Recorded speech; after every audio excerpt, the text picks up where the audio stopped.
Liesel, when it comes to purchasing property, there is so many costs which lots of people are not aware. Would you mind telling me all about it? What are all the costs which occur when purchasing the property? Yes, so it's important to remember that both parties actually have costs that they will inevitably incur. So if we look at the seller's costs first, remember that the seller pays the estate agent's commission. So indirectly, the seller is paying for the marketing of the property. The seller furthermore has to take into consideration that there are moving costs. There might be capital gains tax if it's not his primary residence. If he has a bond registered on the property, in other words, when he used bond financing to purchase the property initially, that bond must be cancelled. That is something sellers often forget about.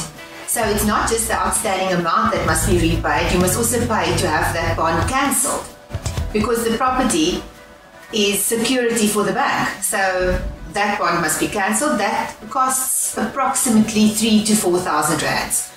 But it is still a major cost that must be taken into consideration. The seller must pay for certificates. An electrical compliance certificate is compulsory, which must be issued at the seller's expense.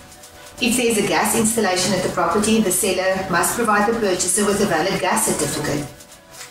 A borer beetle entomologist's certificate is not compulsory in the Eastern Cape, but very often you'll find that the purchaser's bank, if he is also financing his purchase with a bond, the purchaser's bank might often request that one is furnished to them prior to registration. The seller must also ensure that his rates and taxes account is fully paid before transfer can take place. So those, generally speaking, are the costs that the seller will incur. On the purchaser side, the purchaser pays all costs incidental to transfer. So when it comes to the conveyancing fee, the attorney's fee for registering the property, the purchaser pays that.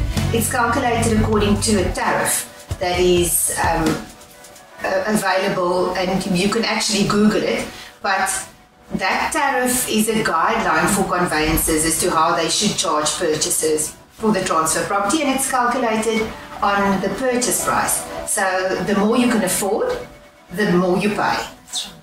Transfer duty is obviously also one major expense that is paid by the purchaser. Now, transfer duty is a tax that is levied when you purchase property. And again, it works on a sliding scale as well. So with the recent budget speech that pushed the exemption amount to 1 million rands. So for all properties purchased for 1 million rands and less, you pay no transfer duty, just transfer fees. People must not confuse the two. But then again, after 1 million rands, it works on a sliding scale. So the more you can afford, the more tax you will pay. So those, generally speaking, are the major costs that the purchaser will incur to finance over and above the purchase price. And it's important that you get the right advice, because people often think that they can afford to buy a property at a certain price, but then they forget about all the other expenses incidental to transfer, which the purchaser is responsible for. Yeah, so in a nutshell. Goed, yes, goed.